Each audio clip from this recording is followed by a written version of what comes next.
안녕하십니까. 이 시간에는 일곱 머리 열불 짐승의 정체 세 번째 시간이 되겠습니다. 요한계시록 17장에 나오는 두 영적 바벨론이 있죠. 첫째는 큰 음녀의 비밀, 즉 로마 교황권의 활동 서황의 비밀과 두 번째는 열불 가진 짐승, 일곱 머리 열불 짐승, 즉 붉은빛 짐승의 비밀.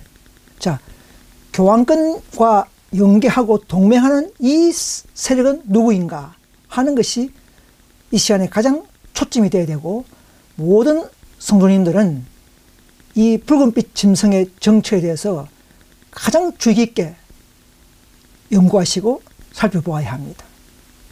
모든 종교의 활동의 말로가 이 비밀에 다 포함되어 있습니다. 자, 그래서 이 시간에도 요약된 말씀으로 함께 살펴보도록 하겠습니다. 먼저 앞에 둘째 시간에도 그 17장을 했지만은 오늘 세 번째 시간에도 전에 이어서 하게 되겠습니다. 자, 전번에 했던 걸 조금 요약해 보면, 자, 12장에 붉은 용이 나오죠. 붉은 용은 바로 하늘에서 나타났기 때문에 사탄, 루시퍼 천사의 그 실체지만, 그는 신격체이기 때문에, 이 세상 신이기 때문에 그 배우를 통해서 일로 합니다. 이교 로만을 통해서 일을 했죠. 그래서 붉은 용은 바로 사탄을 표상하지만, 자, 오늘 배울 17장에 있는 붉은 빛 짐승은 사탄 자체가 아니라 사탄을 닮은 부패한 어떤 세력 짐승을 말하는 것입니다. 짐승은 항상 나라로 푸는 것입니다. 그럼 교회단체도 왜 그럼 나라로 푸느냐? 교회가 정치와 연합하면 역시 짐승이 될 수가 있겠죠. 자, 그래서 13장의 짐승은 머리에 참남된 이름들이 있었죠. 자, 17장의 짐승은 이제 머리가 아니고 몸에 참남된 이름들이 가득하다 이 말입니다. 일곱 머리도 시대별 나라들의 그 박해 나라였지만은 이제는 여기서는 머리가 아니고 이제는 몸에 한 몸을 이루는, 한 일체를 이루는 모든 종교고 모든 부패한 이교, 개신교의 종교계들이 다 모여서 참남된 교리를 가진 자들이 모여있기 때문에 한 몸이 됐단 말이에요. 한 몸. 머리는 지나간 역사적 순서를 말하지만 이 몸은 현 시대 그 자체를 말하는 것입니다. 자, 그래서 참남된 이름을 가지고 있다는 것은 모두 다 하나님을 모욕하거나 하나님의 진리를 회방하거나 다 그런 교리를 가진 단체를 말합니다. 마지막 때는 그런 단체가 진리를 가진 자와 싸우기 때문에 그렇습니다. 그래서 17장 3절에 보시면 음녀가 붉은빛 짐승을 타고 앉았다는 것은 곧바로 17장 15절에서 말하는 음녀가 백성과 무리와 율곡을 타고 앉았다와 같은 의미입니다. 음녀가 앉았다 이 말은 음녀가 상위 계급이고 앉아있는 밑에는 하위 계급이죠. 이걸 거꾸로 하면 안 됩니다. 어떤 분은 하위 계급이 상위 계급을 받고 있다 이렇게 보면 안 됩니다. 항상 큰 음녀는 가장 큰 음녀죠. 빛 음녀죠. 음녀가 제일 높고 그 다음에는 오늘 17장에서는 가장 큰 주역은 큰 음녀입니다. 큰 성 바벨론입니다. 큰 음녀. 자, 그 뒤에 우리가 설명하는 것은 바로 다른 음녀의 실체, 정체를 오늘 살펴보는 것입니다.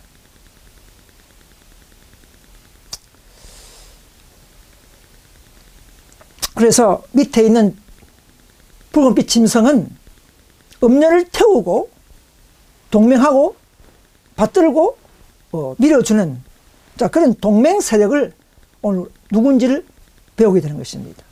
모든 기독교계에 모든 세상 사람들까지도 앞으로 나타나야 이 놀라운 총합체적인 짐승의 세력을 알아야 우리는 대비할 수 있고 진리를 통해서 진정한 신앙의 자유를 누릴 수가 있는 것입니다.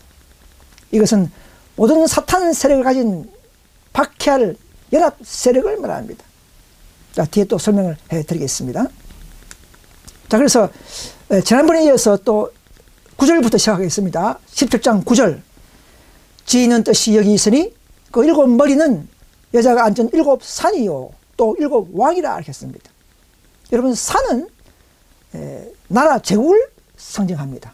왜냐하면 고대 그 레레미야에 보면 51장 25절 보시면 고대 바벨론 나라를 멸망의 산이라 그렇게 말했습니다. 바벨론을, 고대 바벨론을.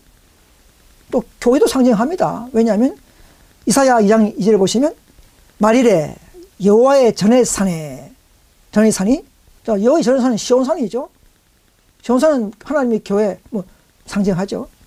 모든 산 꼭대기에 굳게 설 것이요 모든 작은 산 위에 뛰어나리니 했지 않습니까? 만방의 거리로 몰려 덜지라 했지 않습니까? 앞으로 정말 진리가 오픈되고 참된 셋째 선사의 기별을 증거하면 늦게 쌓아 깨닫는 개신교인들, 많은 사람들이 참나무 무리로 몰려드는 것을 알 수가 있습니다.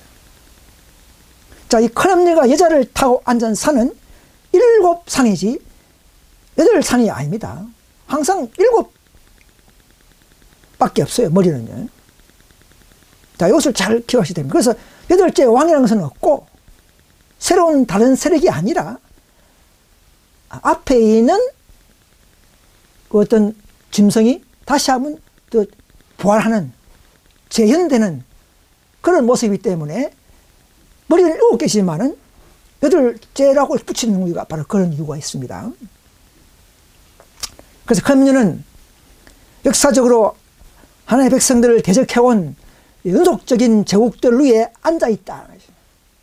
자, 컴뮌은 이런 일곱 머리, 즉 이런 고대에서부터 하나님의 백성들을 대적했던, 박해했던 그 나라들을 순서대로 보여주면서 마지막 일곱째는 누구인가, 또 여덟째는 어떻게 나타나는가, 이것을 우리에게 보여주는 것입니다.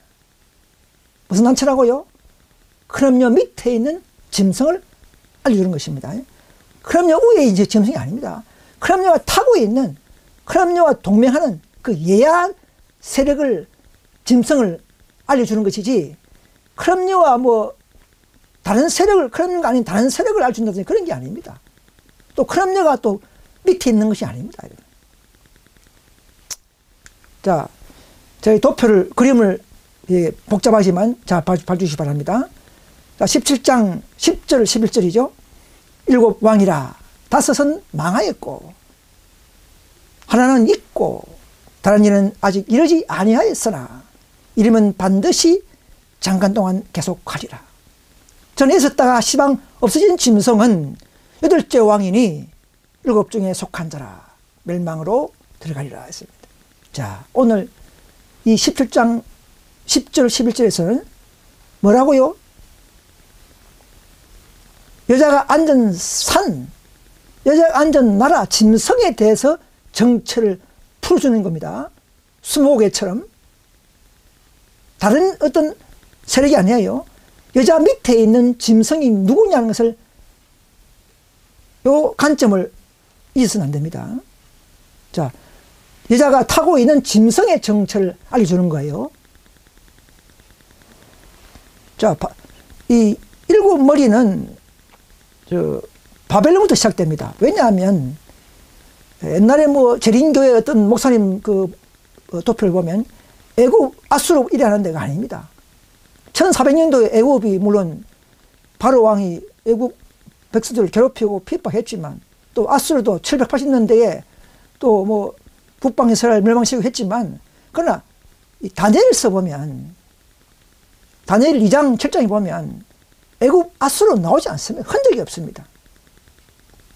항상 근머리는 바벨론부터 시죠. 바벨론, 메데 페르시아, 헬라, 로마 이런 식으로 흘러갑니다. 그래서 우리는 예언은 예언대로 풀어야 되는 것이지. 역사적으로 뭐 애굽이 바로 왕이 뭐 백성을 괴롭혔다. 그걸 집어넣으면 마시지 말고 우리는 다니엘서와 계속해서 입각한 그런 예언을 푸는 것이 맞습니다. 그럼 이 왜 바벨론, 메데 페르시아, 헬라, 로마 이런 식으로 흘러가느냐? 여러분 남방 유다 나라가 BC 586년도에 최종 멸망했죠. 자, 남방 유다가 그 우상 숭배와 불순실의 죄로 말미암아 바벨론에 징계받았죠. 나라가 그냥 말망하고 그 건세가 어디로 넘어갔습니까? 남방 유다의 건세가 어디로 넘어갔습니까? 바벨론에게 넘어가 버렸습니다. 자, 그걸 설명해 주는 거예요. 시대별로. 그래서 바벨론 다음에 또 메데 페르시아가 또 올라와서 또 그래서 페르시아도 에스더 시대 하만 장군의 위대한 말씀 정책이 있었죠. 자, 세 번째 헬라도 안티쿠스 4세 왕이 유대인들 핍박했죠. 자, 이런 나라별로 항상 하나님 백성을 핍박한 그런 나라들의 순서를 여기서 말하고 있습니다. 자, 넷째는 제국 로마죠. 제국 로마는 이 제국 로마는 로마 나라를 보니까 12장에 13장에 있는 열불 짐승과 똑같고 또 17장에 나오는 지금 중요한 이 비밀 짐승, 이 짐승과 모양이 같아요. 로마 나라만 같습니다. 물론 크롬류도 같지만. 자, 그래서 크롬류는 또 이 나라별로 뭐 사자기, 표범, 뭐 몸, 곰발 이런 짐승들의 모양으로 복합되어 있지만 이 넷째는 짐승의 모양이 없고 오직 일곱물 열불 짐승의 무서운 괴물이라고 한 것입니다. 자, 이 넷째 짐승이 지금 앞으로 이 시대에 다시 한번 그 무서운 짐승, 무서운 박해가 일어나는 것입니다. 자, 과거에는 바벨론, 메데 페르시아, 헬라, 제국 로마, 중세 교황권 5번째까지는 망했다 이 말은 더 이상 이제는 마지막 시대에 핍박이 없었다 이 말입니다. 핍박 활동이 없어진 나라라 이 말입니다. 교황권도 1798년 프랑스 정부에 의해서 머리 하나가 잡혀가서 죽었죠. 그죠? 그때 교황권이 한때 몰락해버렸어요. 그래서 그 이후부터는 이제 미국도 이제 그 뒤부터 또 미국 독립하고 뭐 이렇게 해서 드디어 민주시대가 된 것입니다. 지금은 핍박이 없죠. 그래서 5은 망했고, 하나는 있고, 하나는 미국입니다. 왜냐하면 13장을 잘 연구해보면, 지난번에 연구했죠. 첫 번째 때. 13장을 연구해보면, 용이 로마 교황권에게 건설을 주고, 로마 교황권은 미국에 또 건설을 주고, 또 미국은 자국 내에 있는 개신교 우상단체에다가 생기와 말할 힘을 주는 이런 사탄의 이양 전략이 나타났습니다. 우리는 그 전략 스케줄을 따라서 우리는 설명을 해야 되는 것입니다. 역시 17장도 그런 궤도 안에서 우리는 설명해야 정확합니다. 왜냐하면 다 사탄의 대리자이기 때문에 그렇습니다. 그래서 미국은 있지만 왜 하나는 있고 합니까? 미국은 보면 용처럼 맞으라 그래 나오죠. 자, 아직 용이 아니죠. 뭔가 핍박할 나라가 아니다 이 말입니다. 용은 핍박하니까. 그래서 미국은 분명히 용처럼 말한다고 돼 있지만 아직은 안 하니까 존재하고 있기 때문에 현재 하나는 잠재적으로 있다 이 말입니다. 곧 앞으로 나타나겠죠. 그 다음에 이제 7째는 뭐냐? 그 미국 둘째 짐승, 새끼 안 가진 둘째 짐승이 누구에게 또 권력을 줍니까? 힘을 줍니까? 뭐 유엔입니까? 그런 거 없습니다. 계시록에는. 자국 내에 있는 첫째 짐승, 가톨릭을 도와주는 닮은 꼴 짐승 단체를 만들어내는 것이에요. 미국의 목적은 바로 그겁니다. 자국 내에 있는 우상단체를 만들어서 첫째 짐승을 경배하게 하는 이 역할을 하는 것이에요. 그래서 미국은 개신교단체, 짐승 우상이 미국에 있는 개신교 뭐 보수연합이든지 연합단체가 이제 나타나서 앞으로 온 세상에 재난이 심각할 때에 앞에서 말씀드린 것처럼 우리가 하나님을 높이자. 예. 거룩한 날이 언제냐? 일요일이 아니냐? 일요일 우리가 거룩하게 지키자. 이런 어떤 백성들의 분위기, 청원이 있어서 개신교 단체가 짐승의 표, 가톨릭이 만든 표 이 말입니다.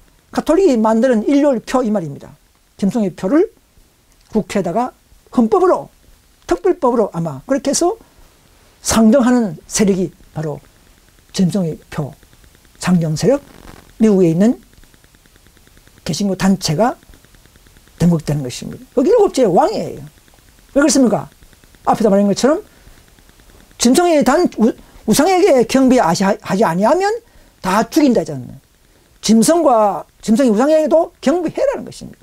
왜냐하면 이 미국에 있는 단체가 법을 만들어서 제도하고 각 나라에 실시하면 그 제정한 표에 우리는 경배하는 것과 마찬가지입니다.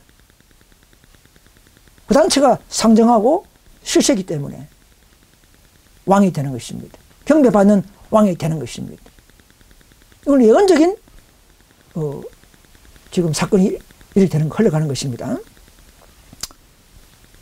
그래서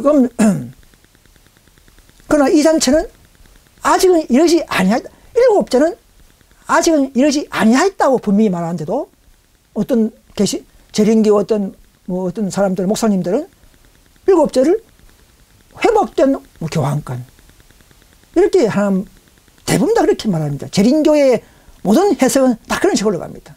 7자는 회복된 교황권, 8자는 부활한 최종 교황권. 이렇게 하면 이거 사달을 놔버립니다. 말씀도 뒤에 드리겠습니다. 자, 7자는 아직은 이러지 아니하였다 이 말입니다. 그럼 지금 우리가 못 본 세력이 돼야 돼요. 교황권이 아니고 우리가 보지 못했던 지금 회복된 교황권은요. 1929년도에 라테란 조약 이후에 바티칸 나라가 다시 한번 등극하고 부활했죠. 그럼 회복된 교황권은 지금 존재해야 되는 겁니다. 미국처럼. 하나는 있고 그런 뜻이 되는 거예요. 그러면 안 맞죠. 7자는 아직은 이러지 아니했다 이 말이다. 다른 이는 이러면 잠깐 동안 근세 가지 있단 말입니다. 자, 그러면 회복된 교황권이다 합시다. 그럼 교황권이 뭐 잠깐 근세 가지는 그런 세력입니까? 아니죠. 교황권이 나타나면 계속 근세를 가진 짐승이 돼야 됩니다. 그렇죠? 그럼요가 뭐 그때 마지막에 앞으로 다시 한번 중세기의 핍박을 지원할 것인데 잠깐 동안 그렇게 합니까? 아니죠. 미국에 있는 짐승의 우상단체 개신교 연합단체는 법령을 만들고 짐승의 법령을 만들고 일시간으로 잠깐 동안 그가 근세를 누린다 이 말입니다. 법을 상정하고 하기 때문에 우리는 적그리스도의 순서를 하나씩 하나님은 우리에게 보여주고 있습니다. 자, 그러면 8자가 중요한데요. 오늘의 주체는 8자죠. 그죠? 7자, 8자인데 8자는 시방은 없으나 전에 있었다가 시방은 없는 짐승이지만 다시 또 무중에서 올라온다 이랬습니다. 시방은 없다. 자, 그는 재림교의 좀 많은 그 책이나 목사님들이 설교를 들어보면 시방은 없고 다시 올라온다 이래가지고 로마 교황권이 칼에 상하였다가 다시 회복 상처가 나은 짐승으로 이렇게 하는 그건 잘못된 것입니다. 제가 볼 때는 저는 인정하지 않습니다. 용어와 원어에도 맞지 않습니다. 전에 아예 없었다가 회복됐다 이런 게 아니고 교황권은 잠시 몰락됐다가 다시 존재하고 있어요. 그 7자에서 이때 있지 않습니까? 회복된 교황권이 같으면 이 짐승은 전에 있었다가 지금은 없다 이 말입니다. 없어야 돼. 교황과는 지금 잠자고 있잖아요. 그럼 아니잖아요. 시방은 없다 이 말입니다. 자, 이것이 뭐냐? 일곱 무리 일부 짐승이 어디에 됩니까? 로마 교황권도 일곱 무리 일부 짐승, 제국 로마도 일곱 무리 일부 짐승. 자, 교황권은 아까 다섯째 나와 있죠. 그리고 타고 있는 카람류가 이미 교황권에 등극되었고 우리는 배웠어요. 자, 여기서는 그 예하 짐승의 순서를 말하는 것이죠. 그러면 제국 로마가 다시 한번 일어나야 되겠죠. 왜 일어납니까? 왜 로마가 나와야 됩니까? 왜 무시무시한 괴물이 나와야 됩니까? 다니엘 12장 1절에 보시면 앞으로 향후 무시무시한 환란이 있다 있지 않습니까? 무시무시한 핍박이기 때문에 이 로마 짐승이 나와야만이, 무서운 괴물의 짐승이 나와야만이 동일한 상황에 짐승의 등극이 되는 것입니다. 이걸 아셔야 합니다. 그래서 여덟째 머리는 따로 없습니다. 어떤 분은 뭐 사탄이다 하는데 여덟째가 사탄이 될 수가 없습니다. 여러분, 어느 뭐 아이면서 대총장 뭐 목사님이 사탄을 했다 해서 그게 뭐 성경책이 아닙니다. 우리는 항상 우리가 성령을 받고 더 연구하면서 이 시대에 가장 걸맞는 또 예언이 있다면 우리는 또 다시 검토하고 수정할 필요가 있습니다. 여덟째는 다른 머리가 아니기 때문에 우리는 새로운 사탄은 새로운 짐승이죠. 그럴 수 없는 것입니다. 뒤에도 설명을 드리겠습니다. 일곱째에 있는 개신교 연합체들이 다시 한번 더 큰 연합으로 연계하는 것이 여덟째가 되기 때문에, 왜냐하면 개신교 연합체지만 여덟째는 개신교뿐만 아니라 이교, 정치나라까지 다 합치는 총합체이기 때문에 새로운 나라가 아니라는 것이죠. 여러분, 오순절 마가다락방에 120명이 모였을 때에 정말 하나님 예수 그리스도와 함께 배우고 따라갔던 12제자는, 11제자는 그 10분의 1밖에 안 돼요. 10분의 1밖에. 마가다락방의 주체 세력은 제자들은 11명밖에 없었어요. 12명이죠 결국은. 그죠? 그러나 10분의 9가 다 밖에서 모인 사람들이에요.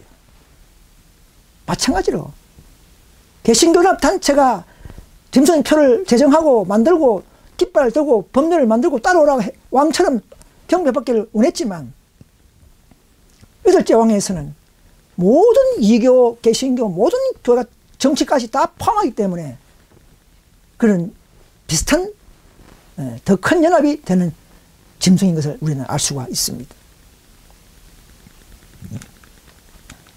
그래서 다시 한번 설명드리면 다섯째 왕은 과거의 대적 나라죠. 바벨론, 페르시아, 헬라, 로마, 교황 로마 5가지는 망하였고, 언제까지 가요? 1798년까지 망하였고, 하나는 있고 미국은 존재하지만 항우의 용처럼 말한다 이 말입니다. 일곱째 왕은 앞에 나라들이 아닌 다른 이에 다른, 아직 이것이 아니었다 하는데 자꾸 이렇다 하면 안 됩니다. 반드시 장관 동안 계속하리라. 지금은 존재하지 않는 핍박 단체를 말합니다.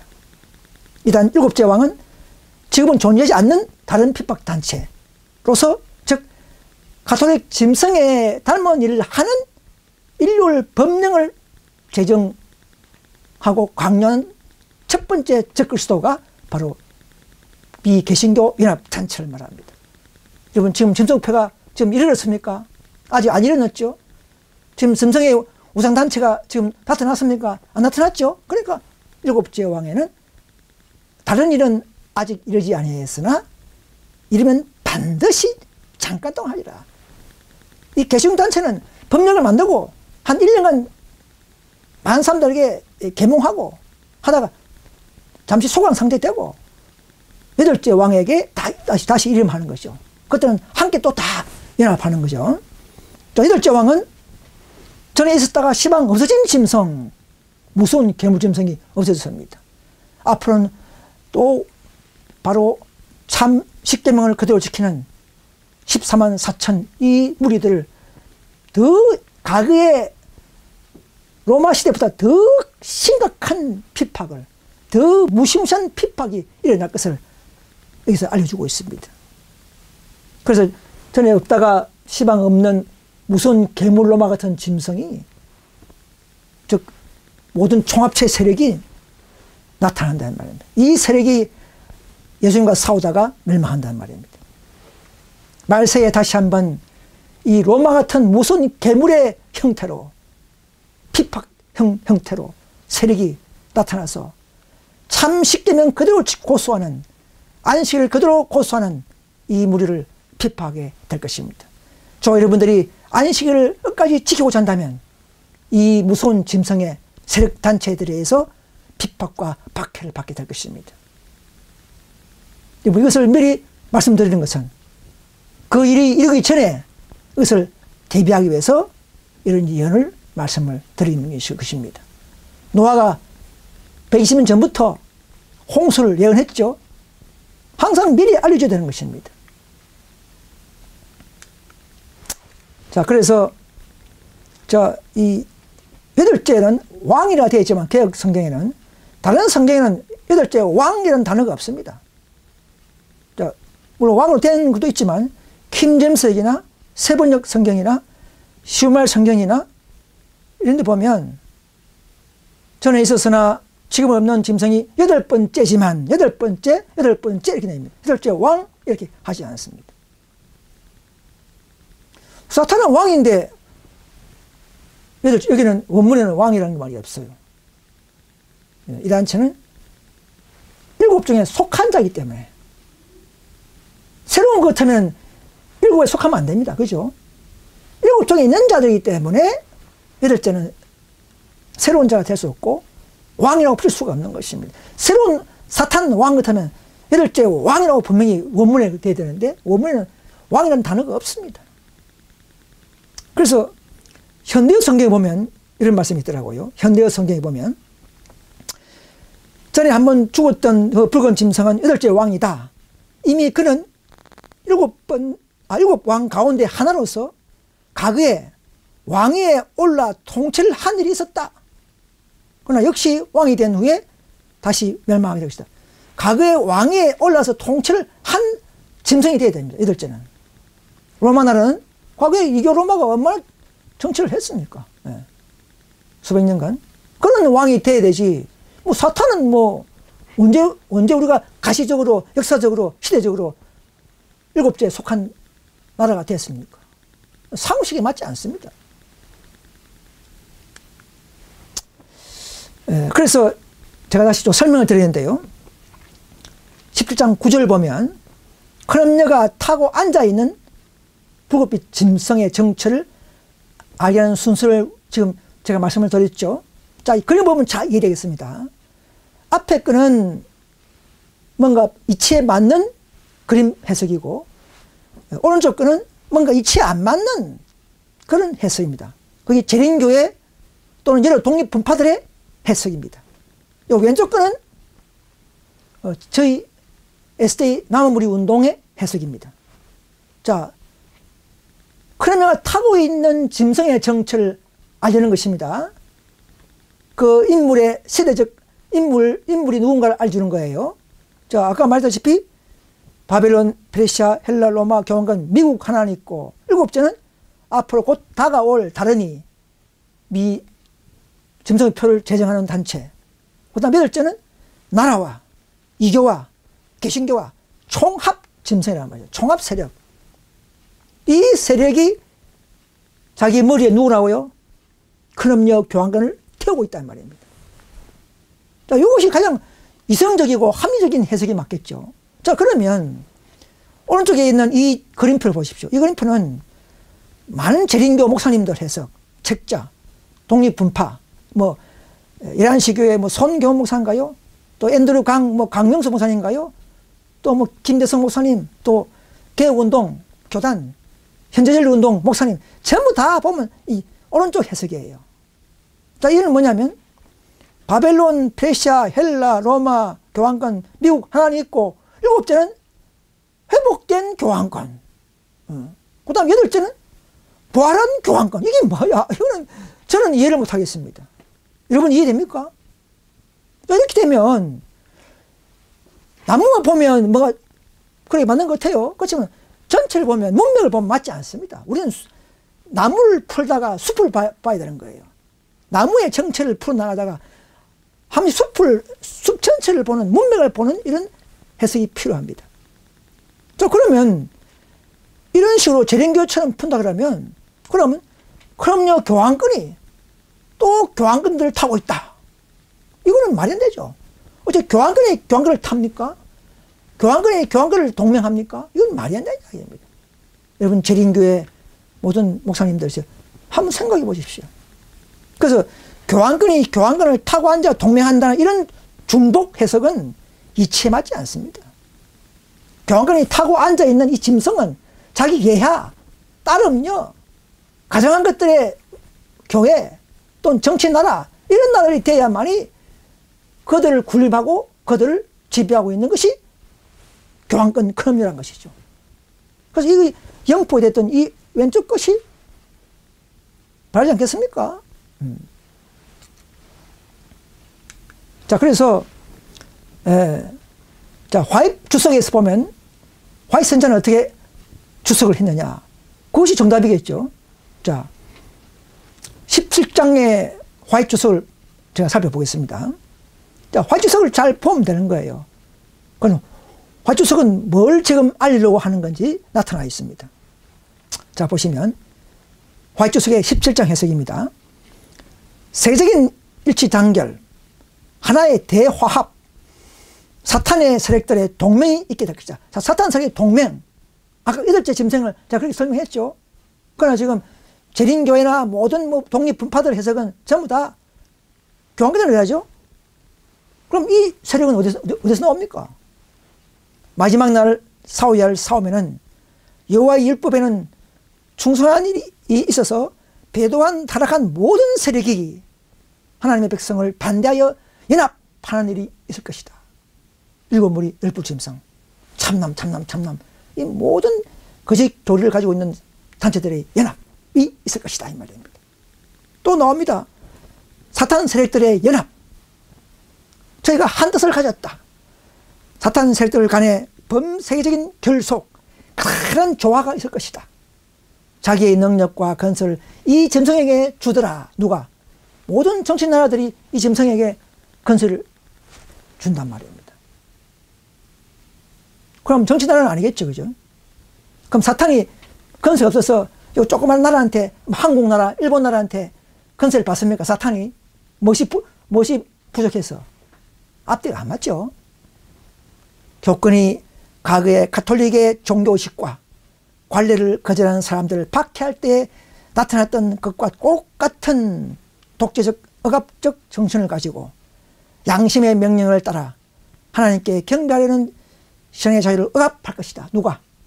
그럼요 외에 또 하나의 닮은 꼴 짐승, 그럼요 이를 대신하는 적그리스도, 개신교 이교들의 연합체들이 또 한 번 양심을 억압한다 이 말입니다. 그것이 바로 붉은빛 짐승이라는 말입니다. 사탄의 특성을 가지고 있는 붉은빛 짐승은 바로 이교, 개신교 모든 총합체 세력이라는 것입니다. 거기에다가 짐승이 힘을 실어주니까 짐승도 연합되는 것이고 열불이 있는 것이에요. 열불이 그래서 같이 붙어 있는 거예요. 또 보세요. 원고 24편에 보시면 마지막 날에 있을 싸움에는 하나님의 백성들을 반대하는 모든 부패한 권력들, 모든 부패한 권력들입니다. 한 개 단체가 아니에요. 그 붉은빛 짐승은 곧 여호와 율법에 충성하지 않고 배도한 세력들의 연합이 있을 것이다. 이것이 상황이 나타나지 않습니까? 앞으로 나온 무리가 바로 13만 4천 무리가 누가 소합니까? 모든 배도한 연합체가 짐승의 입, 용의 입, 권세의 입, 이 삼중 연합되는 것처럼 우리 하나님도 아버지, 아들, 성령 이렇게 삼일체가 연합되는 것처럼 저쪽 적그리스도 사탄 세력도 이런 삼중합 계속적으로 모방하고 같이 연합하는 것입니다. 그럼 불급빛 짐승, 8째 짐승에서는 연합하는 단체가 돼야 되는 것입니다. 왜? 우리도 연합하니까, 그들도 연합하는 거예요. 그래서 이 삶의 큰 초점은 내적 계명의 안식이 있을 것이다. 왜 안식입니까? 예배 계명이요, 경배를 받는 계명이기 때문에 이 계명을 짓밟고 변기하고 마귀는 가톨릭을 통해서 일렬로 바꿔버렸지 않습니까? 나세에 나온 무리가 그것을 수부하게 되는 것이고, 그래서 이 경배를 짐승과 사탄은 경배받기를 좋아하기 때문에 누가 이 짐승에게 경배하리로 했지 않습니까? 경배 싸움입니다. 경배 싸움. 우리는 안식일을 그대로 순종하면서 여호와의 성의를 순종하면서 여호와께 경배되고, 모든 개신교, 이교, 천주교, 신천지 모든 기독교는 아무도 모르고 일요일이 참 예배인 줄 알고 일요일 경배하면서 결국은 가톨릭에 경배하고 가톨릭 배후에 사탄에게 경배하는 이 두 배후 삶의 것을 우리는 아셔야 합니다. 오늘 이 시간에 이것만 알아도 여러분들의 마음을 뭔가 성령께서 임재하신다면 마음의 편안을 가져오게 하실 것임을 믿습니다. 자, 그래서 자, 시중에 뭐 이 아까 말씀드렸지만 재림교회나 또 독립교회 몇몇 교회들의 해석을 좀 살펴보겠습니다. 저는 개인적으로 이 목사님들을 비난하는 것이 아니고 진리를 대조 비교해보기 위해서 잠시 그들의 가르침을 인용해 봤습니다. 자, 예사랑 교회, 이란식 교회라 예사랑 교회에 송경원 목사님이 요새 상당히 그 활동을 많이 하더라고요. 잘하고 있어요. 기초거리는 잘 가르칩니다. 그러나 이 예언만큼은 남은 무리가 바르게 푸는 것입니다. 자, 이 송경 목사님 어떻게 하냐면 7제도 회복된 교환권이요, 8제도 부활한 교환권이요, 이렇게 가르칩니다. 똑같아요. 김대성 목사님이나 뭐 다 똑같아요. 또 이거는 보십시오. 그림에 7제는 현재 교황청입니다, 이렇게 가르쳤죠, 송 목사님이. 또 7제는 지금 존재하고 있습니다, 이렇게 가르칩니다. 이게 잘못된 겁니다. 다른 건 잘하지만 이건 틀렸어요. 아까 7제는 뭐겠습니까? 다른 이는 아직 이르지 아니하였으나, 아직 존재하지 아니하였으나, 이분은 7제는 지금 존재하고 있다, 이렇게 말하는 거예요. 교환권이니까. 그럼 8제가 7제가 아니죠. 7제는 아직 존재하지 않다, 이 말입니다. 이러면 잠깐 동안 하리라 했는데, 그래서 이 소목사님의 밑에 설명을 보면 7제 교황청이 8제의 모습으로 올라올 때는 지구 역사의 마지막 장면으로 전 세계 정치가들이 교황에게 힘을 실어줄 때다. 이 말은 맞지만 교황권이 그때서 뭐 없어지느냐 아니고, 교황권은 이미 왕으로 등록되어 있어요. 큰 염려로. 큰 염려가 되어 있어요, 지금요. 오늘 우리가 배운 17장은 교황권 밑에 있는 세력을, 세부 조직을 우리는 풀어보는 거예요. 세부 조직을 푸는데 위에 있는 교황권을 집어넣으면 안 됩니다. 그러면 이 해석이 틀려버리는 것이죠. 자, 그래서 또 보면 이제는 그 강남 하늘빛 교회라고 있더라고요. 강명수 목사님이라고, 앤드류 강이라는 분이 해석을 들어봤는데, 이분들 보세요. 7째 왕과 8째 왕이 뭐냐? 7째 왕은 이 시대의 교황권, 8째 왕도 교황권. 이래 되면은 아까 말씀드린 것처럼 이미 크람녀가 등극돼 가지고는 모든 걸 지배하고 있는 상태인데, 큰 비밀이죠. 또 밑에 있는 예하도 교황권 이러면 이 중복 충돌 옵니다. 해석의 충돌, 중복의 충돌. 그럼 교황권을 지배하고 있습니까? 이런 논리는 있을 수 없는 것입니다. 이런 문맥을 푸는 데에 뭔가 핀트가 안 맞는 지금 해석이 재림교회 7제, 8제 해석이 되는 것입니다. 교황권이 중요하죠. 마지막에는 중요하지. 그러나 이미 타고 있어요. 우리는 하나님과 사도 요한의 성경에서는 이미 교황권이 큰음녀라고 다 알려줬고, 그 다음에는 그 밑에 예하가 누구냐 하는 것입니다. 더 세부 조직의 비밀을 알리는데 그 세부 조직에 또 교황을 집어넣는 거예요. 옛날 신천지 교회 계시록을 살펴보니까 일곱물 열부 짐승이 어떻게 하냐면, 자세한 건 제가 설명할 시간이 없겠지만, 탁성한 목사가 뭐 짐승이다 해놓고는 그 타고 있는 밑에 일곱 머리에 또 탁성을 또 집어넣는 거예요. 그런 식으로. 그럼 짬뽕 되잖아요. 아니, 타고 있는 사람이 또 무슨 밑에 또 밑에 들어가 있어. 예하에. 안 맞잖아요. 자, 그런 것입니다. 자, 그 다음에 우리 현대진리운동의 강대천 목사님의 계시록을 좀 살펴보도록 하겠습니다. 자, 강 목사님은 역시 마찬가지예요. 일곱째는 회복될 교환권, 여덟째는 사단, 이렇게 하면 사단. 자, 제가 IMS 대총회 가서 IMS 개혁 운동에 있을 때에 지난 한 십몇 년 전에요. 2015년도인가요? 그때 6년도인가? 대총회 가서 갔을 때에 가자마자 바로 짐을 놓고 출판부로 뛰어갔습니다. 출판부를 가서 레저베이션, 계시록에 대한 책을 살폈어요. 책은 많이 있더라고요. 있는데 계시록책은 거의 없어. 딱 한 권 있어요.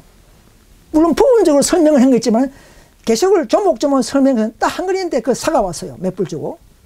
보니까 계시록 16장 이후부터는 해석이 없어.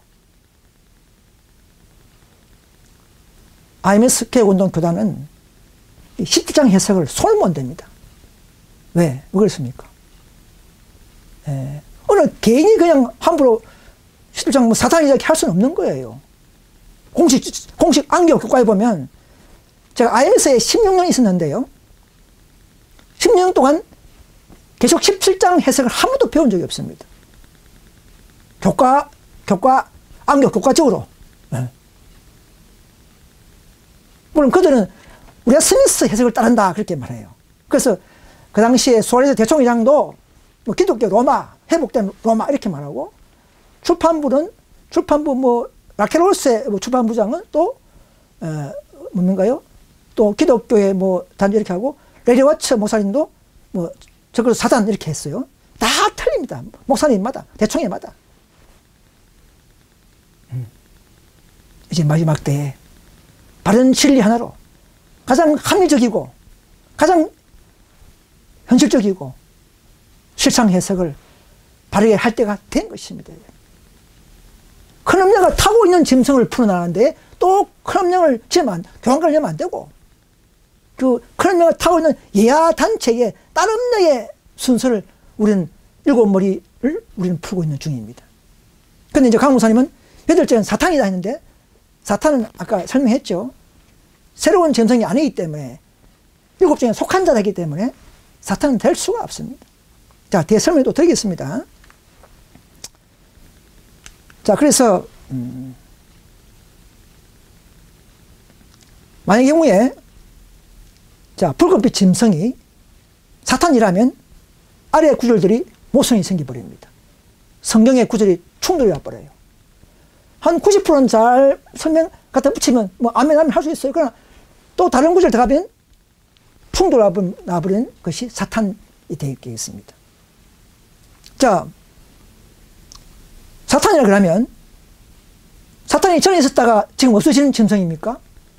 사탄은 짐승을 하지 않아요. 사탄은 그냥 용, 마귀, 뱀 이렇게 하는 것이지, 전에 있다가 없어진 짐승 이렇게 사탄은 그렇게 용어, 하나님이 그렇게 사용한 적이 없습니다. 성경에. 사탄은 한 번도 없어진 짐승이 아니고 한 번도 잠자는 짐승이 아닙니다. 사탄은 항상 계략적으로 항상 속이고 있는 자입니다. 그러니까 전에 있다가 지금 없다, 또 나타난다, 이런 짐승이 마귀라 될 수가 없습니다. 또 그 짐승은 역사적으로 일곱 머리에 속한 자라고 했는데 일곱 머리에 속한 적이 없습니다. 가시적으로, 역사적으로. 그래서 일곱 머리는 여자가 앉은 예야 조직, 다른 조직에서 풀이기 때문에 그런 사탄은 신격체이기 때문에, 신격체가 어떻게 그 예야 조직 밑에 들어갑니까? 같이 어깨동무하면서 열불과 손잡고 뭐 같이 그런 대화하고 역사를 이룹니까? 아니죠. 항상 사탄은 배우적으로. 네. 또 계시록 19장 2절에 보시면 북극 짐승이 드디어 재림시에 요한뿔에 들어가서 소멸됩니다. 그리고 지구는 황폐한 땅이 되고요. 자, 그런데 마귀라 그러면, 그럼 마귀가 그럼 19장 20절에서 마귀가 요한뿔에 들어가야 됩니다. 근데 마귀는 19장에서 요한뿔에 안 들어갑니다.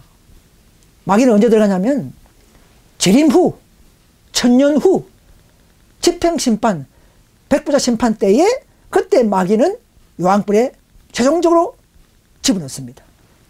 그럼 19장에 있는 붉은빛 짐승이 마귀가 아닌 것을 우리는 알 수가 있는 것입니다. 이게 정답이에요. 이게 하나가 바로 끝입니다. 그래서 제가 다시 도표를 만들어 보면 8째 붉은빛 짐승과 사탄은 어떻게 다른가? 그 짐승이 사탄이 될 수 없는 이유 차이 분석을 말씀드리겠습니다. 8째 붉은빛 짐승은 아마겟돈 정쟁 시에 교황권과 손잡는 동맹 핍박 세력이 되어야 합니다. 사탄은 신격체이기 때문에 항상 동맹하는 것이 아니고, 사탄이 무슨 동맹을 합니까? 사탄은 항상 배후에서 지원하는 세력입니다. 그게 다르죠. 또 7종에 속한 자는 역사적, 가시적 피조물 나라 세력이 됩니다. 7죄는. 그런데 사탄은 역사적으로, 가시적으로 나타나서 직접 핍박했습니까? 아니에요. 다니엘서 보면은 고레스 왕이 중근영을 일으키려 할 때에 바사국군이 21일 동안, 3주 동안 고레스 왕을 방해했다 그러죠. 그죠? 가브리엘 사업을 방해했죠. 그죠? 그것도 보세요. 페르시아도 그 배우는 바사군, 사탄이 그 배후에서 항상 해방했어요. 바벨론 나라도 마찬가지고, 페르시아도 마찬가지고, 로마도 마찬가지고, 교황권도 마찬가지고, 다 배후로서 사탄이 작용을 해왔습니다. 교황권만 뭐 배후 왕이 아니에요. 자, 그러고 열불 정치 나라들과 실제로 연합하는 세력이 붉은빛 짐승이지만은, 사탄은 열불 나라와 정치 나라와 손잡는다고요? 사탄이 한국 나라와 손잡습니까? 일본하고 손잡고 음료를 멸망케 합니까? 그런 일이 없습니다. 신격체가 어떻게 피조물과 손잡습니까? 항상 배후, 이런 변장하는 것은 몰라도 사탄은 항상 배후에서 정치 나라를 조종하는 세력입니다. 짐승의 표도 직접 사탄이 강요하는 게 아니고 배후로서 하는 것이죠. 자, 제일 중요한 것은 뭐냐면, 붉은빛 짐승은 단독으로 출현하지 않고 크람년을 태우고 있는 연합 세력입니다. 자, 사탄은 항상 단독으로 나타나야 됩니다.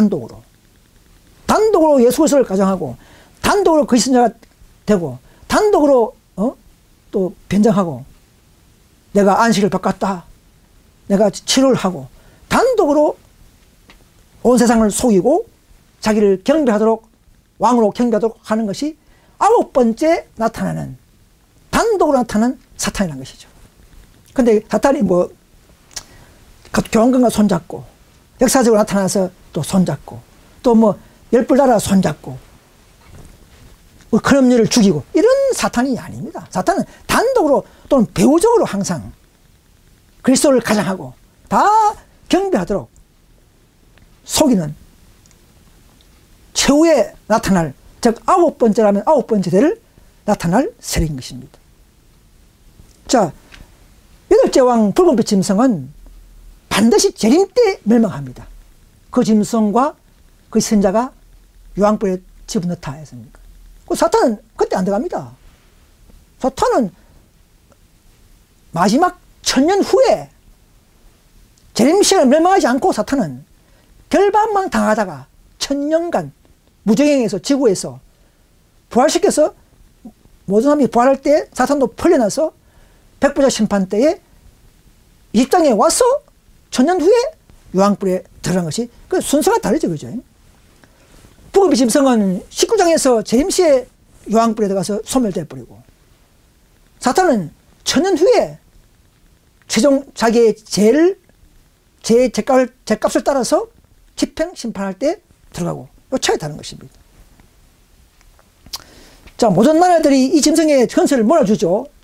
북음 짐승에게. 사탄이 뭔 정치 건설을 받을 필요가 있습니까? 사탄은 다 정치를 지도하고 있는데, 지휘하고 있는데, 자신이 도로 정치 나라에 건설을 부여했지 않습니까? 붉은 용이 이게 로마에게 건설을 이용했지 않습니까?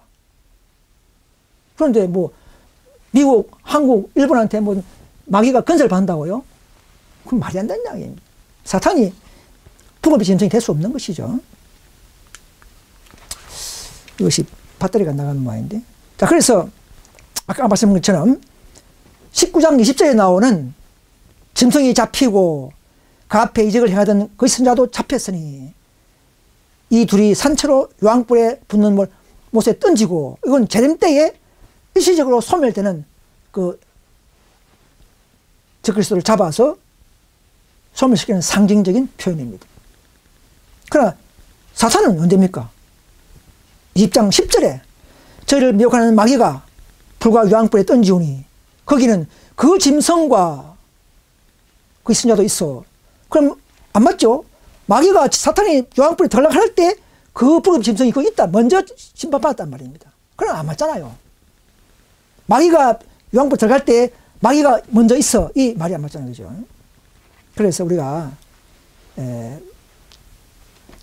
북업의 짐승은 크론녀와 손잡고 동맹하는 큰 모든 부패한 권력들의 총합체, 바로 그것이 붉은 빛 짐승의 정체라는 것을 아시고, 모든 천주교, 개신교, 신천지 모든 기독교인들은 이 17장을 다시 한번 검토하셔서 이제는 여러분들의 교회의 앞날과 말로를 깨닫고 곧 환란이 있기 전에 빨리 소수의 남은 무리로 함께 해주시기를 간절히 소망합니다. 그래서 이 강목사님은 그 현대진리운동 강목사님의 해석을 보면 에덴에서 에덴으로 한 책 391페이지 보시면 북은 짐승을 이렇게 설명했어요. 강목사님은 북은 짐승은 사탄이다 이렇게 말합니다. 그런데 이제 어떻게 해석하냐면 7종에 속한 자라 했지 않습니까? 그런데 강목사님은 7 왕권, 그때 가톨릭 로마 교황권이 5번째 왕이죠. 그때 될 때 사탄은 공동 섭정 왕이다 이렇게 말하는 거예요. 이상하죠. 가톨릭이 5번째 왕이 될 때 사탄도 왕이 되었다 이 말입니다. 그런 근거가 나는 처음 듣습니다. 그래서 7종에 속한 자다 마귀가 이렇게 말하는 거예요. 모든 억지를 풀면 안 됩니다. 뭔가 합리성이 있어야 되는 거죠. 그리고 또 뭐냐면 사탄은 재림 후 1000년이 지나서 무정에서 나오는 멸망한다. 요거는 맞는데, 자 그러면 왜 밑에 보시면 광무사님은 뭐라 하냐면 법왕권이 왕이 될 때에 사탄도 왕이 됐다 이렇게 말하는 거예요. 무슨 근거로 그런 말 합니까? 자, 그 근거를 제시했는데 화주석에 보시면 이런 말이 있어요. 읽어보겠습니다. 나의 대리자를 통해서 나는 내 자신을 높일 것이다 이렇게 나오고, 나는 세상의 왕이 될 것이며 땅의 통치자가 될 것이다. 자, 요걸 분명히 제시해서 근거로. 근데 보세요. 직접 단독이 아니고 나의 대리자를 통해서 내 자신을 높일 것이다 이렇게 되어 있지 않습니까? 그러면 가시적인 일곱째 왕에 속한 자가 아니라는 것이죠. 항상 바벨론 배후 사탄, 페르시아 배후 사탄, 바사 국군 아닙니까? 또 뭐 헬라, 또 바벨론, 이게 로마 교황권 다 배후가 자신의 대리자를 통해서 나는 항상 자신을 높이고 있다는 말입니다. 저는 이따가 없어진 짐승이 아니고 항상 존재하면서 배후로 그게 사탄이라는 것이죠. 안 맞죠, 그죠? 그래서 이 강무사님의 책 지혜 있는 자 197페이지 보시면 읽어보겠습니다. 강무사님이 이 책의 글 내용을 제가 그대로 발췌한 거예요. 이렇게 말씀하고 있습니다. 정언의 말씀에 의하면 중세기의 법왕권이 지상의 왕권을 가지고 있었던 1660년 동안 사탄은 지상의 왕이었다고 연애치는 전가하고 있다. 아니 110년, 1660년만 아니라 온 4000년 동안 왕이지 무슨 6000년 동안 왕이지 왜 1660년 동안 사탄이 지상의 왕입니까? 안 맞죠? 그러므로 전에 있었고 라는 말씀이 응하였다. 또 법왕권의 세력이 끝남과 함께 사탄의 왕권도 끝났다. 이런 말씀은 처음 들어요. 시방은 없고 라는 말씀이 응하게 되었다. 그래 법왕권이 몰락할 때 피오 6세가 프랑스 잡혀갈 때 사탄의 왕권도 끝났다. 이건 도저히 이해가 안 됩니다. 사탄의 왕권이 뭐 교황권 한 명이 피오 6세가 죽는 것이 사탄의 왕권도 끝났습니까? 사탄의 왕권은 십자가에서 빼앗겨 버렸습니다. 사탄의 통치권은 십자가에서 뺏긴 거예요. 지금은 그냥 파괴하고 계속적으로 살려주면서 파괴하고 계속적으로 발악하는 시기지 실제 통치권은 십자가 때 뺏겼습니다. 예수님한테. 근데 여기서는 법왕권이 비오 6세가 잡혀 들어갔을 때에 사탄의 왕권도 끝났으므로 시방은 없고 라는 말이 맞다 이래 되는 거예요. 사탄은 그의 대자인 법왕권과 함께 세상의 왕 노릇할 때에 있었으나 그의 대자와 함께 망할 때도 있었다는 말이다.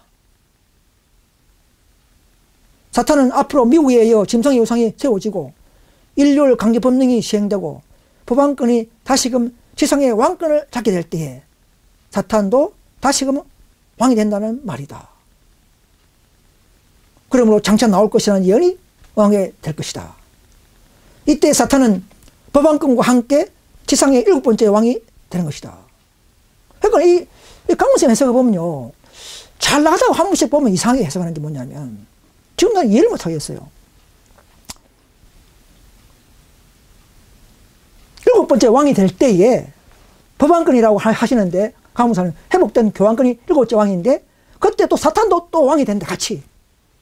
교황권 왕이 될 때도 사탄이 공동왕이 되었고 7번째 법왕권이 회복되어서 회복권 될 때도 또 사탄도 왕이 되는 것이다.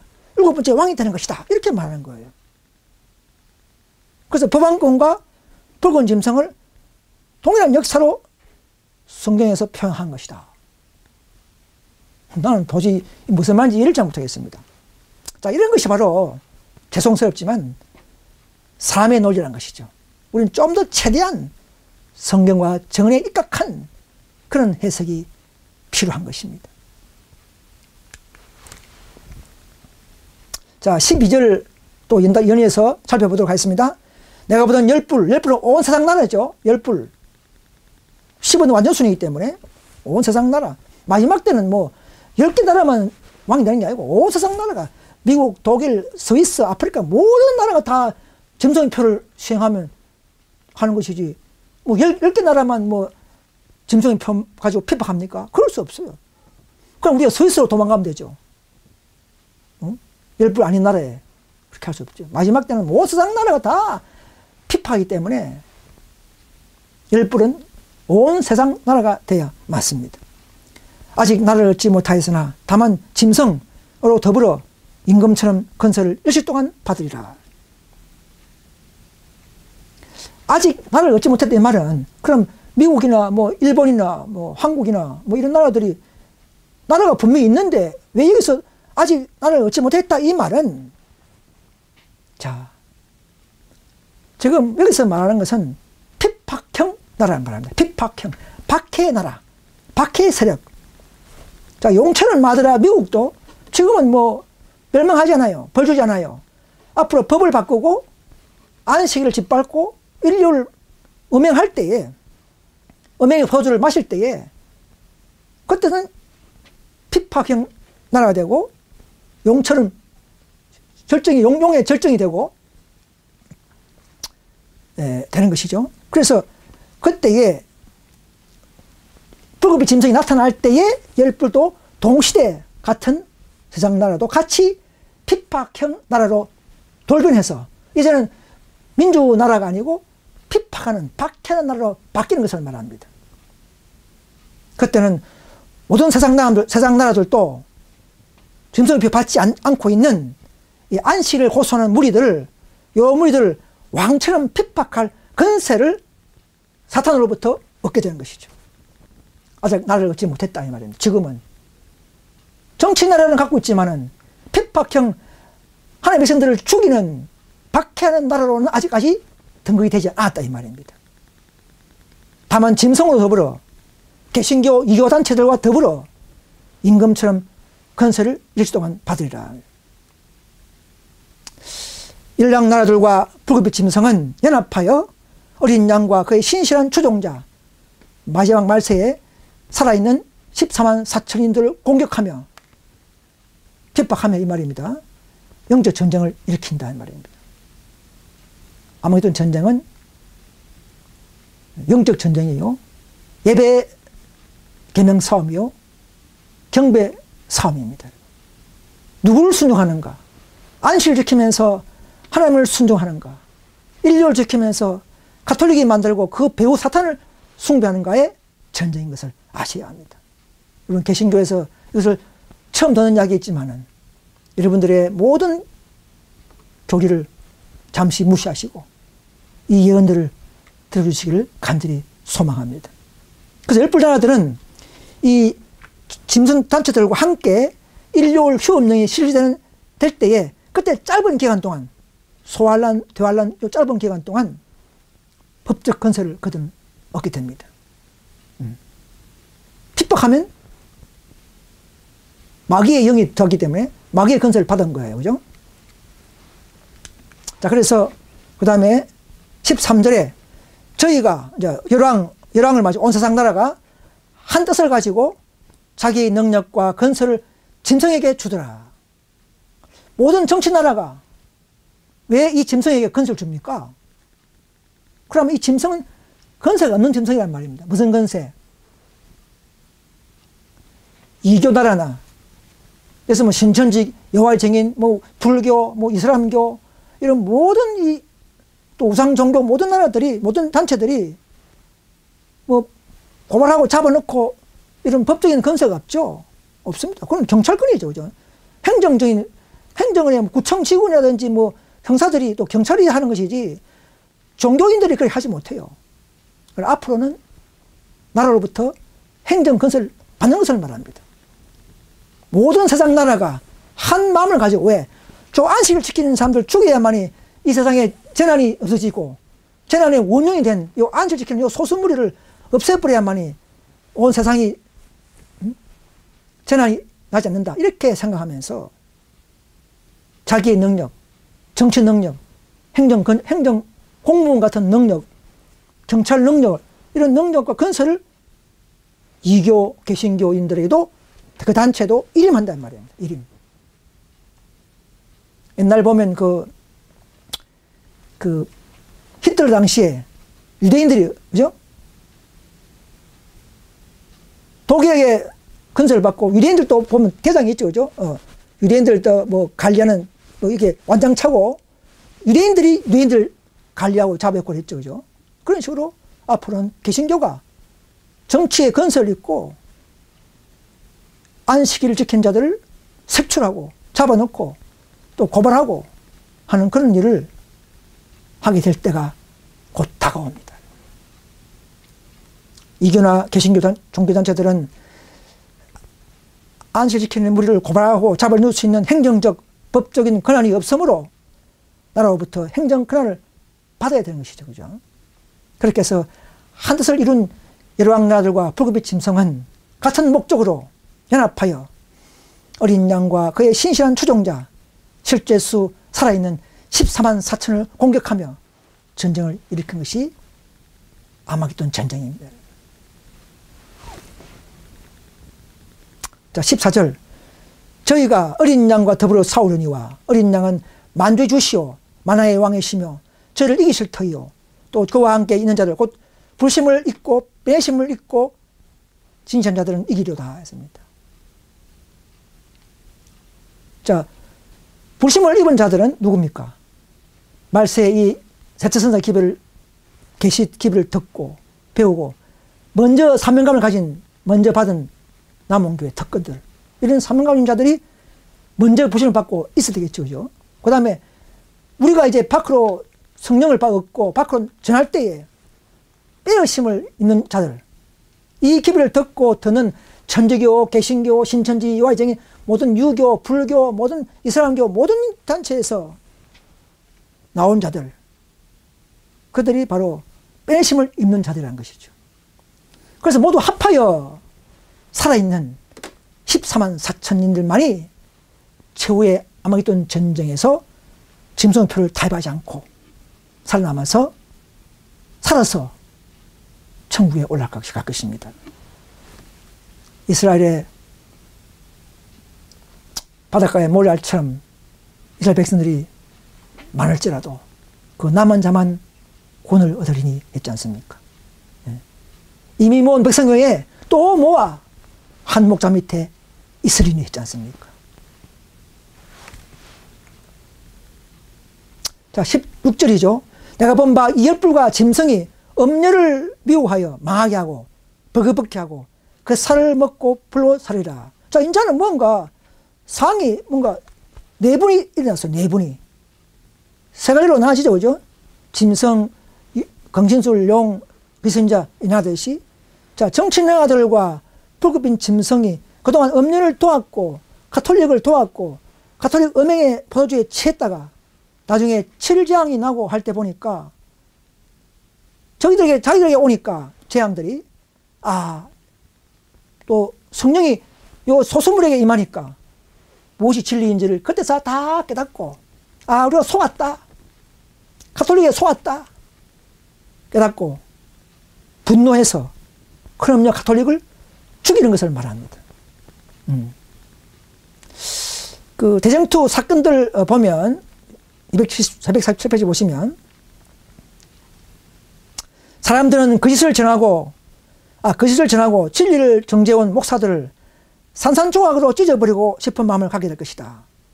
모든 사람들은 모든 개신교를 말하죠. 사람들은 연합하여 자기들 목사들에게 가장 혹독하게 비난한다.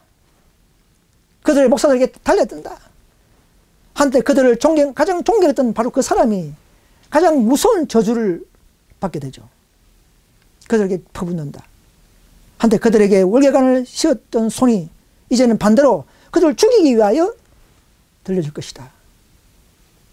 하나님의 백성을 죽이기 위하여 사용되는 칼이 이제는 반대로 그들의 원수, 자기들의 목자, 거짓 목자, 거짓 약속의 목자, 거짓 선지자, 거짓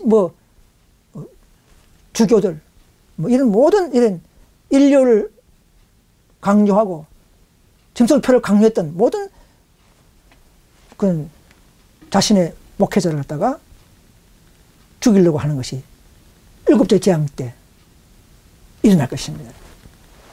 그때 이미 늦었다는 것이죠.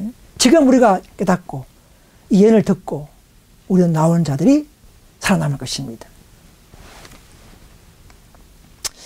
그래서 이 불금의 짐승은 저는 큰 염려를 태우고 동명하고 도와줬지만은 이때는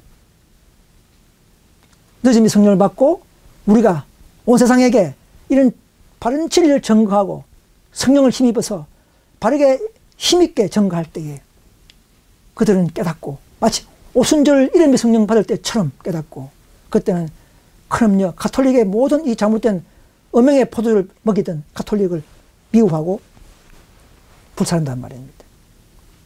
그래서 가톨릭은 열국과 불급인 짐승에 의해서 재림시에 멸망을 당합니다. 가톨릭이 먼저 멸망당해요. 개신교보다도 가톨릭이 먼저 개신교에서 멸망당합니다.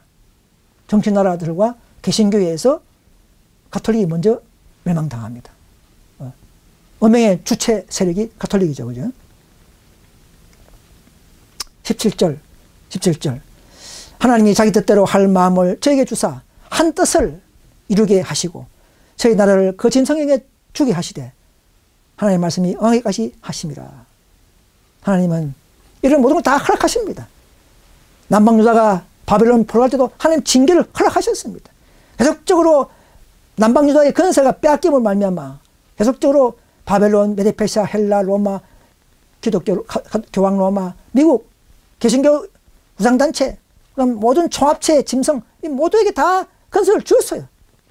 마지막 집행 심판 때까지, 마지막 멸망 때까지 저희 나라를 다 그 짐승에게 주되 말씀이 허락한단 말입니다.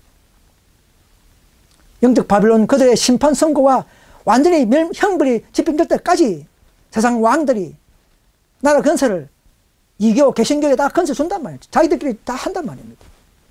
몇 개 한단 말이에요. 이 소수물이 14만 4천인들은 늦은 성령 받았기 때문에 이 더 이상 죽지 않아요. 그들은 아무리 믿음이 좋아졌기 때문에 그들이 모여서 단체들이 죽이려 해도 그들은 함부로 죽이지 못하는 것입니다. 그 죽이는 건설을 다 허락한단 말입니다. 하나님도. 백성들 한번 괴롭혀봐라. 하는 것이죠. 그래서 그뒤 전쟁에 의해서 바벨론 세력들이 결국 완전히 멸망하게 되는데 그때 가톨릭은 열불과 불급의 짐승에 의해서 먼저 멸망하지만 또 반대로 그 이후에 정치나라와 모든 이교, 개신교 이런 단체들은 백마를 탄 예수님 군대에 의해서 최종적으로 멸망하는 순서입니다. 그리고 난 후에 그 배후에서 미혹하던 지도하던 마귀 사탄은 이제 무주행에 결박돼 잡히고 천년 후에 천년 동안 이 땅에서 홀로 외롭게 무주행에 갇혀 있다가 천년 후에 백부자 심판 때에 사탄은 모든 인류의 죄를 다 덮으시고 자기 죄만큼 뭐 한 달인지 두 달인지 모르겠지만 죄 있는 인간들보다 더 많이 오래 타는 고통당하는 유황불못에서 고통당하고 소멸되어 버리는 그런 지옥이 있는 것입니다. 지옥은 있지만 영영이 죽지 않는 고통 지옥이 아니라 고통은 있지만 자기 죄만큼 내가 지은 죄만큼 불신자들은 고통받고 어떤 사람은 짧게 어떤 사람은 하루 어떤 사람은 며칠 마귀는 뭐 한 달 두 달 이렇게 뭐 있겠죠. 그렇게 해서 다 타고 소멸되어 버리고 깨끗한 새하늘 새 땅이 되고 이 지구 땅이 그야말로 신천지가 되는 것입니다. 그게 7천년사 역사인 것이에요. 18절입니다. 내가 본 바 여자는 땅의 임금들을 다스리는 큰 성이라더라. 바로 여자는 큰 여자 가톨릭이죠. 임금들을 다스리는 성이 누구 있습니까? 로마 바티칸밖에 없어요. 하나님을 대적하고 세상 나라를 다스리는 그런 거대한 종교 단체 성은 그런 조건을 갖춘 교회는 이 지구상에 로마 가톨릭밖에 없습니다. 왜 이 여자가 멸망당하게 됩니까? 온 세상에 음행의 포도주 거짓 교리를 먹이고 나라를 또 타협하고 같이 동맹하고 하나님의 계명 안식일을 못 지키도록 인류를 법령으로 만들게 하고 이런 음행의 포도주를 먹이는 주체 세력이기 때문에 최후의 큰 음녀가 이렇게 멸망당하는 모습들을 이 낱낱이 순서적으로 우리에게 17장에서 자세히 보여주는 것입니다. 여러분, 이 17장은 성경 중에 가장 난해하면서 가장 중요하고 이 모든 기독교인들이 이 17장을 완전히 알고 있어야 됩니다. 진리가 우리를 자유케 하리라 하지 않습니까? 이 진리하는 자들은 정말 용맹이 있는 제자선사의 군사가 되어서 박혀있는 이 진리를 모르는 사람들에게 예언을 전가하게 될 것입니다. 여러분. 자, 여러분들이 그런 엘리야의 운동에 참여하시기를 간절히 바랍니다. 자, 그래서 시간이 많이 되기 때문에 빼버리고 그래서 우리는 마지막으로 14장 12절이죠. 성도들 인내가 여기 있나니 저는 하나님의 계명과 안식일 포함이죠. 예수 믿음 지킨 자라 했습니다.